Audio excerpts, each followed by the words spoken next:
السلام علیکم ورحمۃ اللہ وبرکاتہ۔ بہت ہی پیارے مسلمان بھائیوں اور بہنوں، عزیزوں، بیٹوں اور بیٹیوں، میں غلام مصطفیٰ اپنے چینل پیام اسلام سے آپ سے مخاطب ہوں۔ آج کا ہمارا سبق سورۃ النساء آیت نمبر 32 ہے۔ اعوذ باللہ من الشیطان الرجیم، بسم اللہ الرحمن الرحیم۔ وَلَا تَتَمَنَّوْا مَا فَضَّلَ اللَّهُ بِهِ بَعْضَكُمْ عَلَى بَعْضٍ لِلرِّجَالِ نَصِيبٌ مِّمَّا اكْتَسَبُوا وَلِلنِّسَاءِ نَصِيبٌ مِّمَّا اكْتَسَبْنَ وَاسْأَلُوا اللَّهَ مِن فَضْلِهِ إِنَّ اللَّهَ كَانَ بِكُلِّ شَيْءٍ عَلِيمًا۔ اس آیت مبارکہ کا کوئی شان نزول اس طرح ہے کہ حضرت سلمہ، یہ مسند احمد اور سنن ترمذی کی حدیث میں موجود ہے کہ سلمہ رضی اللہ تعالیٰ عنہ نے نبی اکرم صلی اللہ علیہ وسلم سے عرض کیا، یا رسول اللہ، مرد جہاد میں حصہ لیتے ہیں، شہادت پا جاتے ہیں، اور ہم عورتیں ان فضیلت والے کاموں سے محروم ہیں، جبکہ میراث میں بھی عورتوں کا جو حصہ ہے مردوں سے نصف ہے۔ تو پھر اللہ رب العزت نے یہ آیت مبارکہ نازل فرمایا وَلَا تَتَمَنَّوْا مَا فَضَّلَ اللَّهُ، نہ تمنا کیا کرو ما فضل اللہ بِهِ بَعْضَكُمْ عَلَى بَعْضٍ، جو اللہ تعالیٰ نے اپنے فضل سے تم میں سے بعض کو بعض پر فضیلت دی ہے۔ اللہ فرماتے ہیں کہ تم ایسی تمنا نہ کیا کرو جو اللہ نے تم انسانوں میں کسی کو فضیلت دی ہے، تو تم اس فضیلت کے بارے میں تم اس طرح کی جو ہے، یعنی عورت کہے کہ مجھے مرد بننا چاہیے اور مرد کہے کہ مجھے عورت بننا، اس طرح کی حماقت کرے، اللہ نے فرمایا تمہیں ایسا نہیں سوچنا چاہیے۔ للرجال نصیب مما اکتسبوا، مردوں کے لیے حصہ ہے جو انہوں نے کمایا، یعنی جو نیکی مرد کریں گے وہ ان کا ثواب ملے گا۔ وَلِلنِّسَاءِ نَصِيبٌ مِّمَّا اكْتَسَبْنَ، اور عورتوں کے لیے حصہ ہے جو وہ نیکیاں کمائیں گی، جو وہ اچھے کام کریں گی۔ یعنی اللہ فرماتے ہیں مرد ہے چاہے عورت ہے، اگر وہ نیک کام کرے گا اس کو اس کا صلہ ملے گا۔ یعنی جہاں تک نیکیاں اور برائیاں، یا جیسے ہم کہتے ہیں حسنات اور سیئات، تو تمام مرد و زن اس میں برابر ہیں، ان کو جو نیکی ہے وہ جو کمائے گا وہ ان کو ان کے کیے کے برابر دونوں کو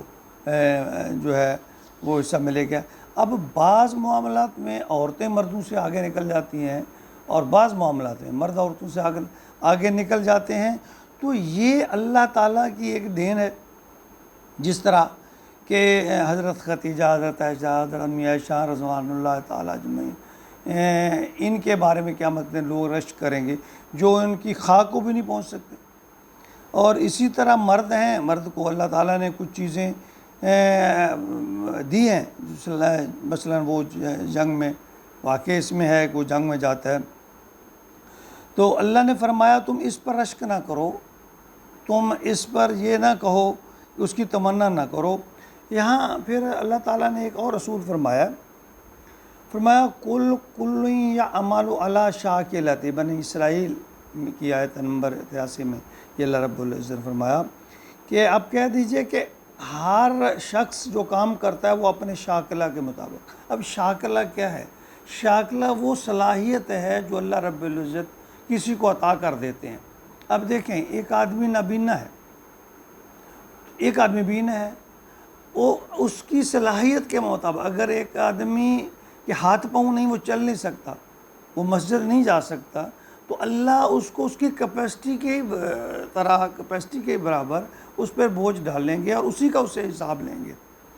اب ایک آدمی معذور ہے، وہ جہاد میں نہیں جا سکتا، وہ مسجد میں نہیں جا سکتا، یا اس طرح کے اور بڑے عرفہ عامہ کے کاموں میں حصہ نہیں لے سکتا، تو اللہ اس سے اس چیز کا مواخذہ نہیں فرمائیں گے۔ شاکلہ کہتے ہیں جتنی صلاحیت اللہ تعالیٰ نے جس کو دے دی ہے اس کے مطابق ہی اللہ تعالیٰ ان سے باز پرس کریں گے۔ اللہ فرماتے ہیں لا یکلف اللہ نفسا الا وسعہا، کہ اللہ تعالیٰ کسی بھی جان کو اس کی وسعت کے علاوہ، جو اس کی طاقت کے علاوہ اس پہ بوجھ نہیں ڈالتا، اس سے نہیں پوچھے گا جو اس کی اللہ تعالیٰ نے اس کو صلاحیت نہیں دی، طاقت نہیں۔ تو جس طرح مردوں کو اللہ تعالیٰ نے یہ ایک خاصیت عطا فرما دی، تو عورتوں کے لیے بھی تو ہے نا۔ اللہ تعالیٰ نے ماں کے قدموں کے نیچے جنت کہی ہے، باپ کے قدموں کے نیچے جنت نہیں کہی۔ ماں کی جو اللہ تعالیٰ نے ایک باپ کی نسبت ایک ماں کو آپ نے زیادہ فوقیت دی ہے کہ نبی پاک صلی اللہ علیہ وسلم سے جب کسی نے پوچھا کہ میں سب سے زیادہ کس کی خدمت کروں، کون میرے حقدار ہے، تو آپ نے فرمایا، 3 دفعہ آپ نے فرمایا ماں، پھر 4تھی مرتبہ آپ نے کہا ہمارا باپ۔ اب یہاں ماں کی جو فضیلت ہے اللہ تعالیٰ نے باپ سے بڑھا دی۔ تو اس طرح ہر انسان کی اپنی ایک حیثیت ہے ہر معاملے میں۔ تو اللہ نے فرمایا کہ للرجال نصیب مما اکتسبوا وللنساء نصیب مما اکتسبن، جو مرد کمائیں گے ان کا حصہ وہ ان کو اللہ تعالیٰ اجر دے گا، اور جو عورتیں کمائیں گی ان کو اپنے کیے کا، جو ان کا یعنی عمل اور نیت کے مطابق اللہ رب العزت اس کا صلہ اور اس کا بدلہ عطا فرمائیں گے۔ فرمایا واسألوا اللہ من فضلہ، اور اللہ سے اس کا فضل طلب کرتے رہو۔ بس تم جو ہے اپنی صاف نیت کے ساتھ اللہ سے جو تمہیں اللہ نے فضیلت دی ہے بس وہ فضل تلاش کرتے رہو، اسی کے اندر رہتے ہوئے جو اللہ نے تمہیں توفیق دی ہے، جس عہدے پہ تمہیں اللہ تعالیٰ نے یہ نہیں کہ دوسروں کے معاملات کو دیکھ کر جو ہے اس پہ رشک تو چلو کسی حد تک ہے، حسد کی حد تک جب آدمی چلا جاتا ہے، تو اللہ تعالیٰ نے ایسی چیزوں سے منع فرمایا ان اللہ کان بکل شیء علیما، اللہ ہر چیز پر جو ہے وہ قدرت رکھنے والا ہے، ہر چیز کا علم رکھنے والا ہے۔ اللہ کو پتہ ہے تمہاری صلاحیت کیا ہے، اللہ نے تمہیں کیا صلاحیت دی ہے۔ یعنی اگر ایک آدمی کے پاس تھوڑا مال ہے تو اس کو اسی کے حساب دینا پڑے گا، اور اگر جس کے پاس اللہ تعالیٰ نے زیادہ مال دیا وہ اس کا زیادہ جواب دہ ہے۔ اسی طرح مرد، عورت، جوان، بوڑھا، جب اللہ فرماتے ہیں کہ جب انسان بوڑھا ہو جاتا ہے تو پھر اس کے جو برائیوں کا جو رجسٹر ہے اس کو اللہ تعالیٰ بند کر دیتے ہیں۔ اللہ تعالیٰ کہتے ہیں اس کی جو برائی اب نہیں لکھنی، جو اچھا کام کریں وہ لکھتے رہیں۔ تو اس طرح اللہ کی حکمت ہے، اللہ نے اگر سب کے لیے برابر ہوتا تو بوڑھے کہاں جاتے، جو معذور ہے وہ کیا کرتے، اب عورتیں مرد کے برابر کس طرح وہ آ سکتے۔ تو یہ ساری چیزیں اللہ تعالیٰ نے فرمایا کہ تم ایسی خواہش بھی نہ کیا کرو، یہ اللہ کی حکمت ہے، اللہ نے پیدا کیا ہے، اور تم اپنی حیثیت کے تئیں جس طرح اللہ تعالیٰ نے تمہیں صلاحیت دی ہے اس کے اندر رہتے ہوئے اللہ تعالیٰ کی عبادت کرو، اللہ کی یاد کرو، اللہ کے احکام اس کو بجا لاؤ، اللہ نبی پاک صلی اللہ علیہ وسلم کی سنتوں کی پیروی کرو، جتنی صلاحیت، جتنی طاقت، جتنے شعور۔ ایک آدمی دیوانہ ہے، اب اس سے کیا مواخذہ ہوگا، اللہ نے اس کو ہاتھ پاؤں تو دے دیے، انسان بھی بنا دیا۔ اللہ نے فرمایا دیوانہ اس پہ نماز بھی فرض نہیں ہے، جو پاگل ہے دیوانہ ہے اس پہ تو نماز بھی فرض نہیں ہے۔ تو یہ شاکلہ کا مطلب یہ ہے کہ جتنی کسی کو اللہ نے صلاحیت دی ہے اللہ اتنا ہی اس کے پوچھ گچھ کریں گے، اور اتنا ہی، اور یہ نہیں ہے کہ اس کی بعض اوقات ایک بہت بڑے ایک آدمی صدقہ خیرات کر دیتا ہے اور اس کے مقابلے میں ایک آدمی چند ٹکے، چند چیزیں، تھوڑا پھل، چند کھجوریں، کوئی تھوڑی سی کسی کو پانی پلا دیتا ہے، اور اس کی جو نیت ہے اس میں اخلاص ہوتا ہے تو وہ دوسرے آدمیوں سے بڑھ جاتا ہے جس نے بہت زیادہ صدقہ خیرات کیا ہو۔ یہ بات نہیں ہے، یہ خلوص کی ضرورت ہے، اللہ کی طرف لوٹنے کی ضرورت ہے،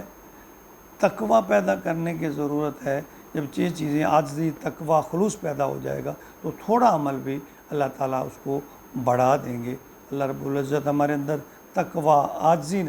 جو ہے وہ پیدا کر دے، اخلاص پیدا کر دے۔ آمین یا رب العالمین۔